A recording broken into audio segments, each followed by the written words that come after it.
Fionën sot e kemi pedagoge. Në universitet. Në universitet është Ja, pra një pedagoge. medalje mire. Fionën sot e kemi të pjesë të diskotekave më të mëdha në Shqipëri, në Tiranë, ku ajo performon me artin e saj. Fionën e kemi gjithashtu pjesëmarrëse që ka kapur, ka depërtuar edhe për te kufive. Më fol pak për eksperiencën që ke pasur në Athinë. Në Greqi. Në një nga stadiumet më të mëdha në Athinë. Është për të çuditur, sepse mua më kërkuan fiks 3 muaj mbasi isha refuzuar në Shqipëri nga federata.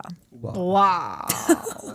Ore unë kam histori të çuditshme për zotin, nuk e di domethënë nuk i beson njëri, thot nuk ka mundësi, po janë të gjitha të vërteta. Ti je refuzuar nga federata? Po për çfarë arsye? Kishim friku dion.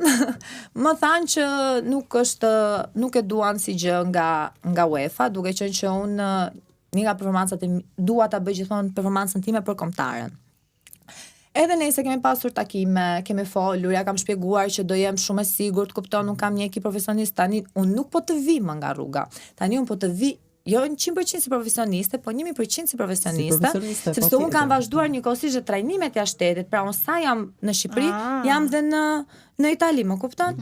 E nesa, në fund më thanë që nuk do bëhet, u mërzita, qava, shumë, edhe isha në një aktivitet në Vlorë, aty më del ky greku, pa performancën time, unë isha duke performuar në Vinç, dhe më thret dhe më tha që shiko, unë të dua për një performancë shumë të madhe ty, a je dakord? Thashun, më thuaj për çfarë performance bëhet fjalë dhe diskutojmë. Dhe ky më tha bëhet fjalë për performancë në stadium. Unë aty direkt lodhët nga syt dhe nuk e besoja këtë grekun. Kjo ishte e forta. 32.000 tifoz. 32.000 tifoz, wow.